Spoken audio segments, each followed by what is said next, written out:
Hey, thanks for joining me. This is another one where I'm kind of wondering that if I just keep being true to myself and telling you what I really think, how many of you are going to agree with me? I feel like most of you probably will. And how many of you will disagree with me when I tell you that these things fucking sucked. Look, everyone loves Stan Lee. I know that I didn't know there would be any controversy surrounding the guy as the years went on. Something about him taking all the credit for the creation of some of the classic superheroes that he had maybe only partial actual hand in creating, and not giving full credit to the artists that helped create the classic characters, the Fantastic Fours, the Avengers, the Spider-Mans, the X-Men's. I get it, but Stan Lee was such a good hype man and had such a pleasant personality, and everyone that I know that watches the Marvel movies but doesn't understand comics, we all know the type. There's those of us who know the source material, and we understand. We've been reading them since we were kids. We understand the history and where they come from. And then there are those people, just the normies, you know what I mean? The normies out there who just like, oh yeah, Spider-Man's awesome. I love the Tobey Maguire movie. Spider-Man's wonderful. I love him. And then they understand that, oh yeah, Stan Lee created Spider-Man. So then they see him in the cameos. They're always like, oh my God, that's Stan Lee. I love him. He's so great. And I get it. I'm not saying Stan Lee doesn't deserve that when, he was around. I know that Stan Lee's got a hell of a legacy, that he deserves one, but there is that little kind of gray area of, well, did he do this or did he not do this, and did everyone get appropriate credit? That being said, back when these were coming out, I meant to look up the year. 05, 01. Oh, really? That long ago? Holy shit, 2001. The hype around this. Just imagine Stan Lee creating the classic, iconic DC Comics heroes. Conceptually, you're like, that sounds like just like an issue of a what if, or a conversation you'd have with your homies in the comic shop, or you're sitting around drinking beers talking about your favorite characters. Like, could you imagine if Stan Lee fucking created Superman? That could have been badass. Here's the thing. No, it isn't. And no, just because it's because someone has some magical run doesn't mean that anything they touch is going to be great. I mean, look at Frank Miller. He's had some of the biggest, most successful, most impactful comic works in the history of the industry ever. And he's done some of the most god-awful slog shit you've ever read in your life. I did recently that Batman, whatever the issue was, where he became a Transformer. And there was that artist, Jim Aparo, who drew it. And I went hard. I went real hard on that artist for being so the wrong choice and out of touch for DC Comics to choose to give that artist that big of a chunk of that big of a important book with that crappy of paper and that crappy of coloring, and how in '93 they should have spent the money for a better artist. And of course, I've had some conversations with people in the comments and in private about the legacy that Jim Aparo has, and who he was and where his best work was. And I guess he was well into his 60s when he was drawing that, and it was certainly out of touch. So, just because someone was magical and amazing at one time doesn't mean that they're magical and amazing with everything they do. And that's kind of unfortunate, because some people don't know that their time is over, and your interest and your drive is still there, but maybe your style has moved on, your methods are not in demand anymore, and sometimes you don't even know it. Some people are well aware, like, yeah, I'm past my prime, my glory days are over. But how do you go from being the god of gods in your particular industry, in your particular field, and reach the highest heights, and then have to watch yourself lose it and look back and remember the amazing things that you used to do? I don't know. I'm just kind of trailing off into some thoughts here. I do want to shout out that somebody said in the comments on that Batman book that the guy, was it Paul Levitz, I think? Somebody said that Paul Levitz, if I have that name correctly, was on record of saying he wanted to give that Jim Aparo the opportunity to draw those books because it would assure him a big payday and help him have a more comfortable retirement. And if that's the case, even though I still think that it wasn't creatively the best thing for the comic, respect to the classic artists and the people taking care of the guys who built the industry and guys who deserve to have kind of a financial reward for the industry and the characters that they built. And if that's true, I actually really like that. I'm 100% on board with that.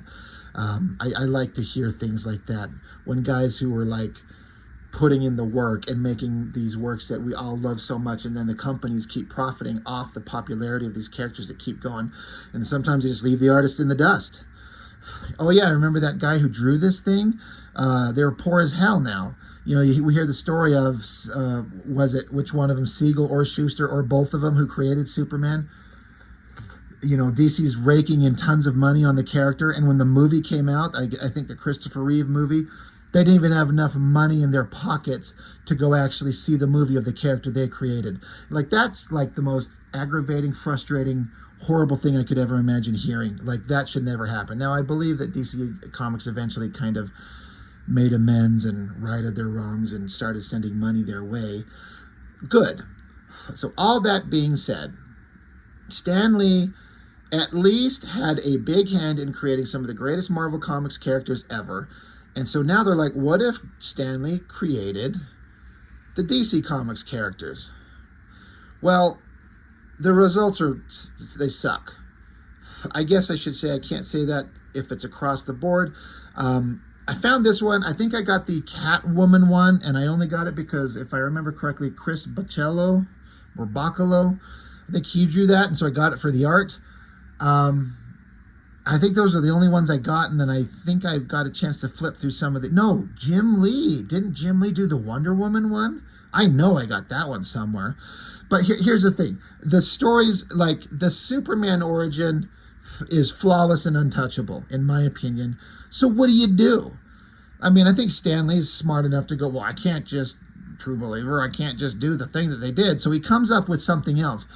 But it's always going to be a failure. It's always going to be diminishing returns. It's not going to be as good. So you try to come up with something different, but then it's not Superman. So it's not Stan Lee creating Superman. It's Stan Lee creating a guy with strong powers and strength, and he's from another planet. But it's not Superman.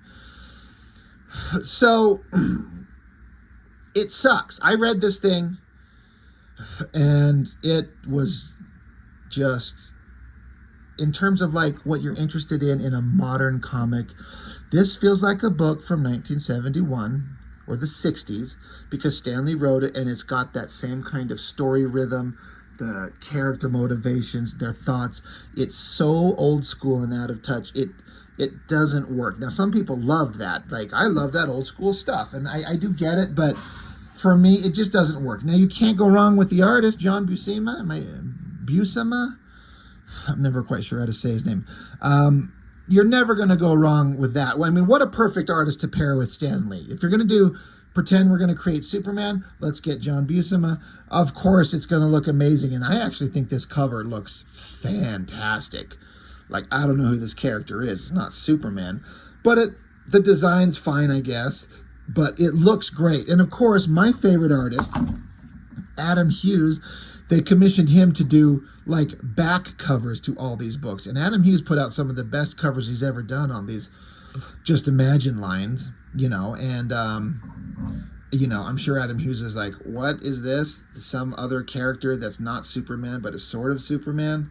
All right, so a spaceship crashed. He's crawling out. He's new to Earth. There's a guy in the house looking to see what the hell the noise was.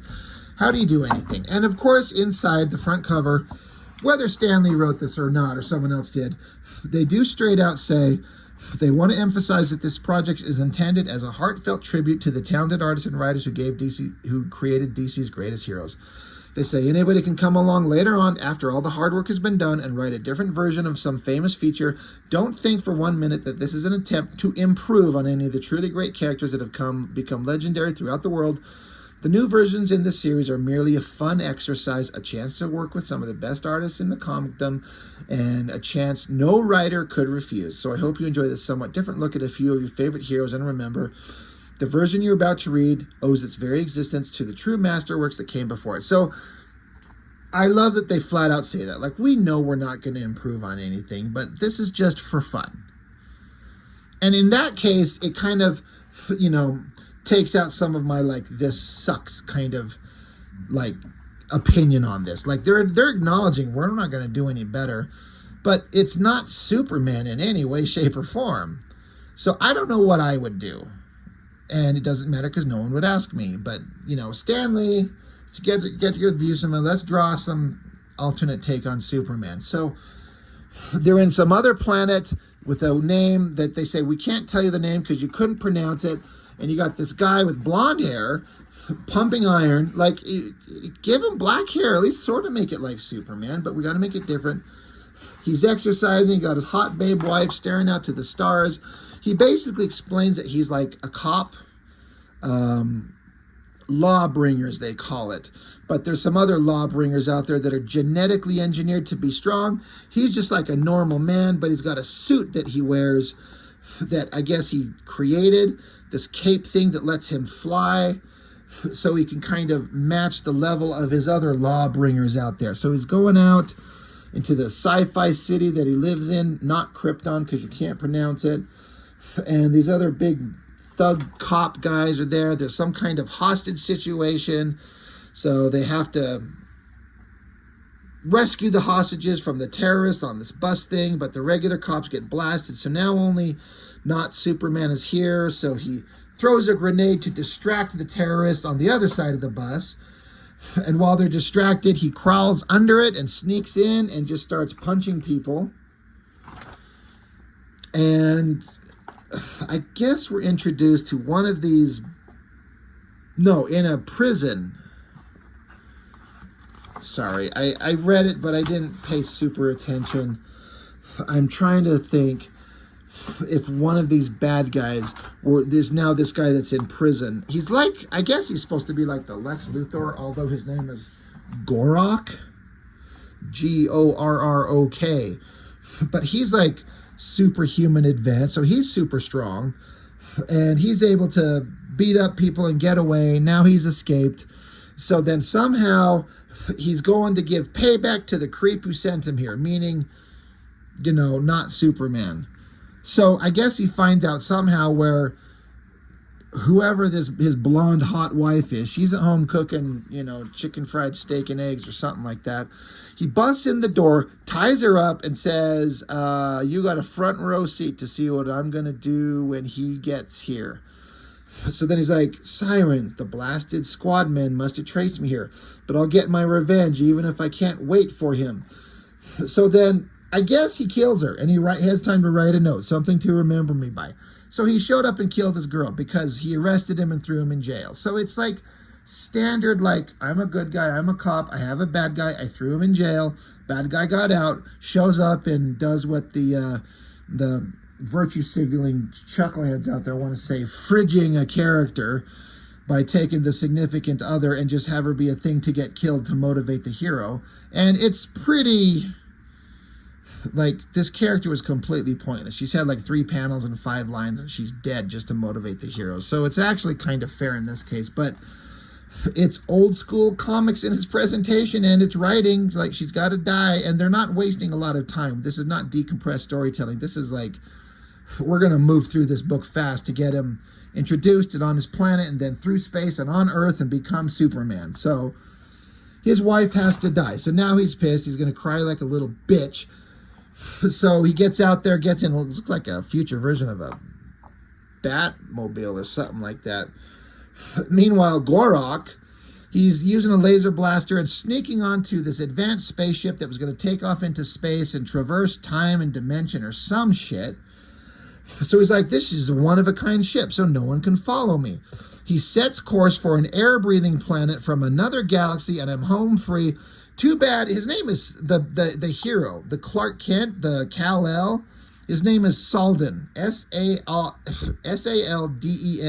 That's his name.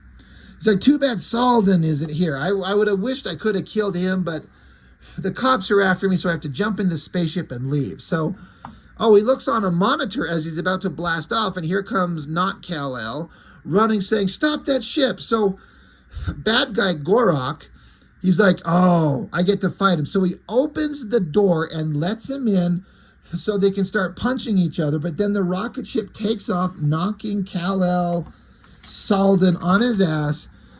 Gorak pulls a gun on him, but Salden knocks it out of his hand. Now they're punching each other while their ship takes off to another galaxy. This is just awful. Like, again, it's cliche superhero 101, right? I get it. I do. I really get it. But this is shit that would interest kids in the 60s. This is interesting and dynamic when shit like this is kind of new. But when this come out, we've been reading this shit for decades, and we're in the middle of, industry revolution and collapse. And this just old school shit. I can see people wanting to, like, can we get rid of this, the stink of what Image Comics gave us and go back to a more classic time in comics? And then here you go. This is what you get. This is as classic a cliche superheroic story as you could ever get. But I am not on board with this at all. It is just it's so silly. It's so cheesy. And this is what I was kind of talking about, was like, Stan Lee wrote amazing shit if he actually wrote. I mean, I understand the Marvel method. He gives like a plot, and then the artist construct the story, and then he comes in and scripts it after. So he had a hand in it, just not 100%. He's not sole creator. Anyway. So they're beating the shit out of each other. They're approaching a planet. So stupid Superman, he's like, well, I don't know how to fly the ship, but we don't want to crash. He's like, I'll just have to rely on instinct since I don't know how to fly the ship. But bad guy knocks his ass out, straps on a shoulder harness of some type, and then just jumps out so he can fly. So then stupid Superman's in the ship, knocked out. It crashes to the bottom of the ocean. And he understands, he says that the water cushioned the impact. That's not how water works.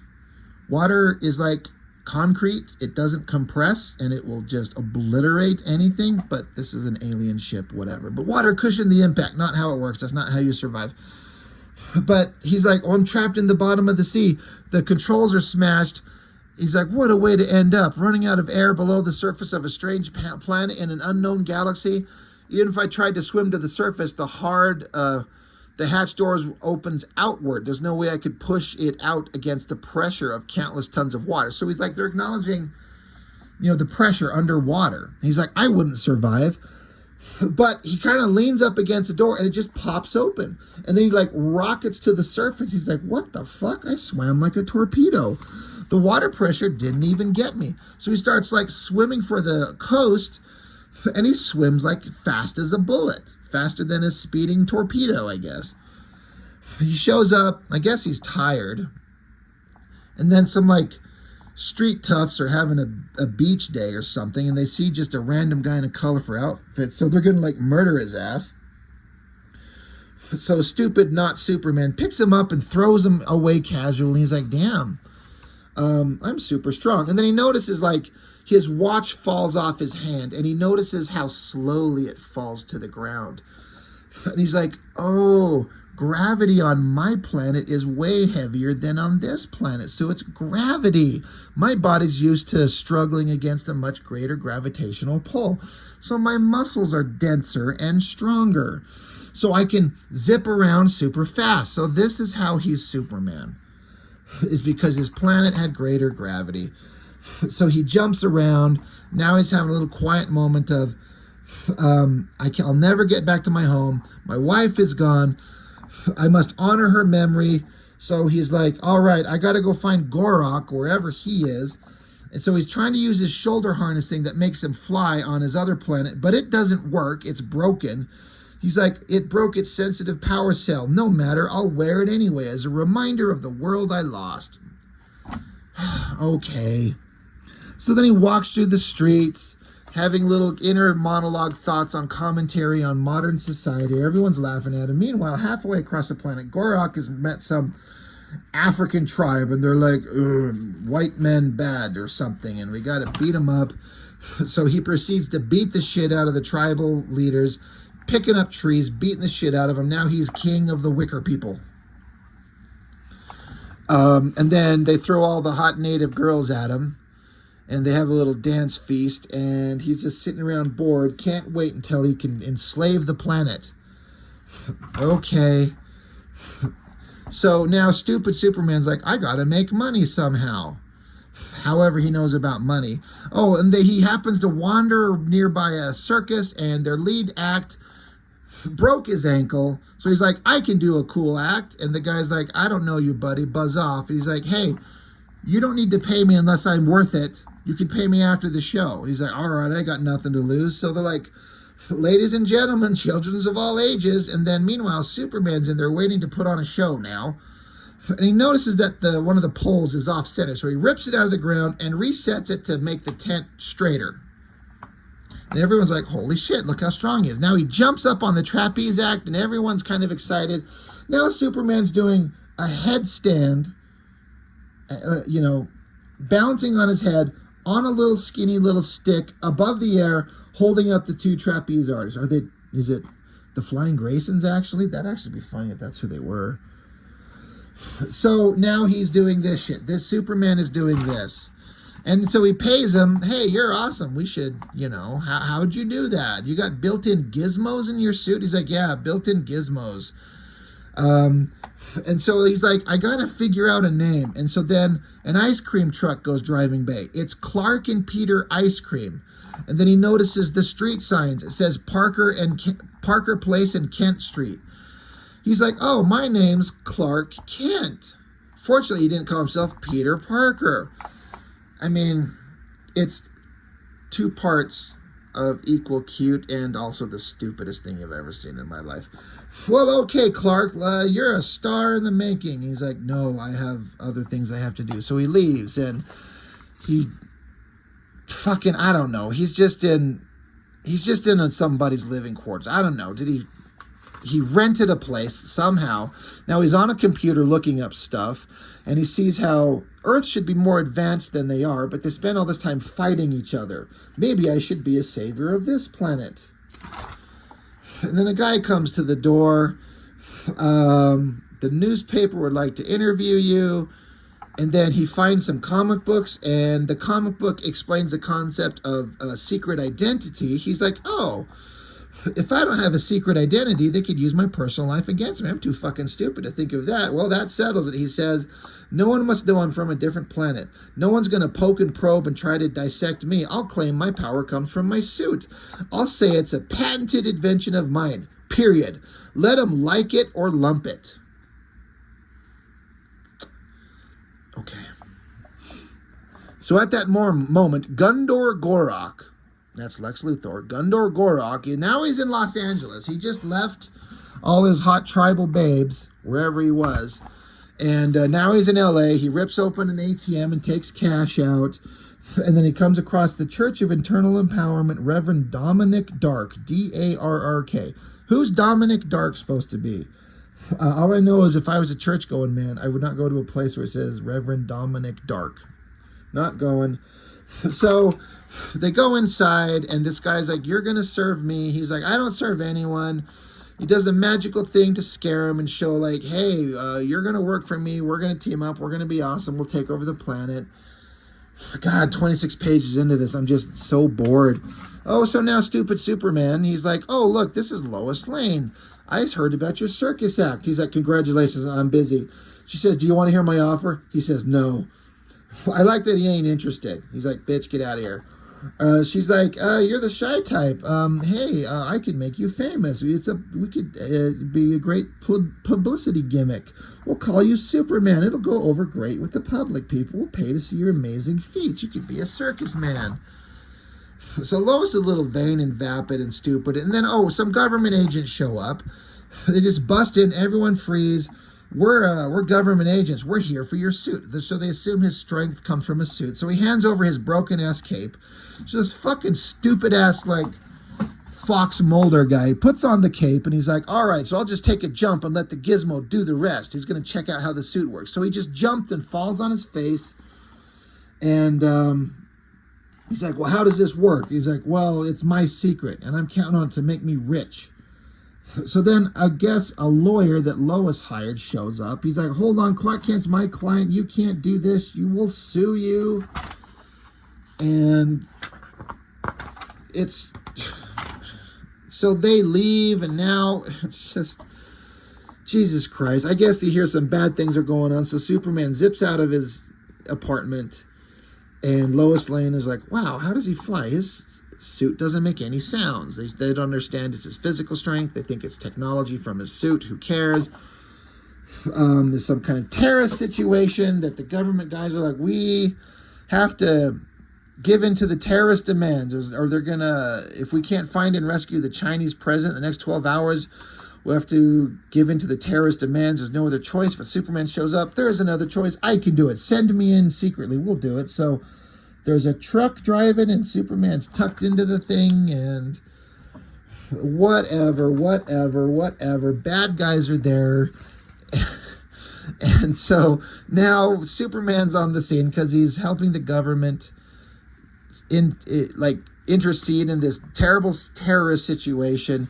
It just happens to be run by Gorok, the Lex Luthor. And they capture Superman, and these guys need to fight. So he snaps his chains in the classic, like, Superman snapping chains pose. So, okay. And Gorok reminds him how he murdered his wife, and he's like, you shouldn't have said that. You shouldn't have reminded me of my dead wife. So now I'm going to kill the shit out of you. So fight happens. Lois Lane's there. Superman's freezer. Takes off through a manhole. Now they're up flying around. He goes back down in the ground because Gorok and all his men are down there. I don't know what's going on. Superman rips up the train tracks to tie up all the bad guys. Gorok grabs a bazooka, I guess, and shoots at him and misses. Superman zips around, flies around. The world is on the brink of war. Lois Lane thinks he's great. And he's like, yeah, I know I'm great. Is this the Chinese president? They can use his supervision and see way off on the clock hand. This is like old school Superman silly bullshit where a guy's tied up on the giant clock hand strapped with a bunch of sticks of dynamite. That's actually pretty fucked up. Can you imagine if that happened for real? It just detonates and blows the guy to atoms. But Superman jumps up there, rips off the dynamite off the guy. It blows up. They rescue him. Thank you. You're so courageous. You saved the Chinese president, so you averted World War whatever, 3. Hey, Superman, everyone loves you. You're the new hero. Blah, blah, blah, blah, blah.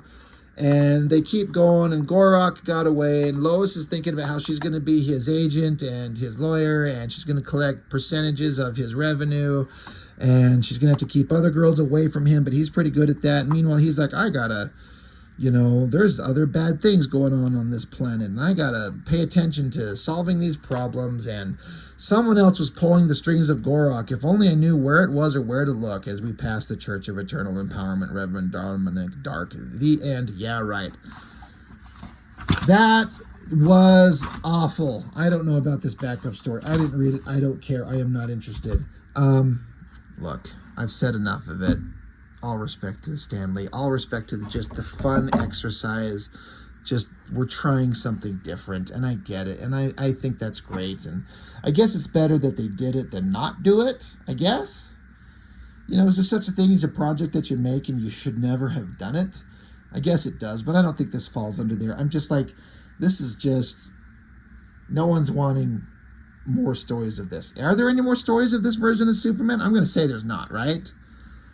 I can't imagine anybody was like, I can't wait to read issue 2 of this thing. Where was Stan Lee going with this? But again, it's just an exercise. Can you imagine if Alan Moore wrote this? But he's done a bunch. He already kind of had his chance to do Superman shit with Supreme and nailed it, like killed it. So anyway, I don't know. I'm curious as to what you guys thought. It just, none of these were great. I like I said, I got Catwoman, I got the Wonder Woman. When I got this, I was late to the Watchmen game. I don't know that I'd even read Watchmen at this point. So when they said Dave Gibbons is drawing Green Lantern, I didn't even know who that was, and so I was not interested at all. So I don't think I ever picked it up. So I'm sure artistically it's amazing. Every artist they got was great. I don't care for Green Lantern on any level, ever, in any form, ever.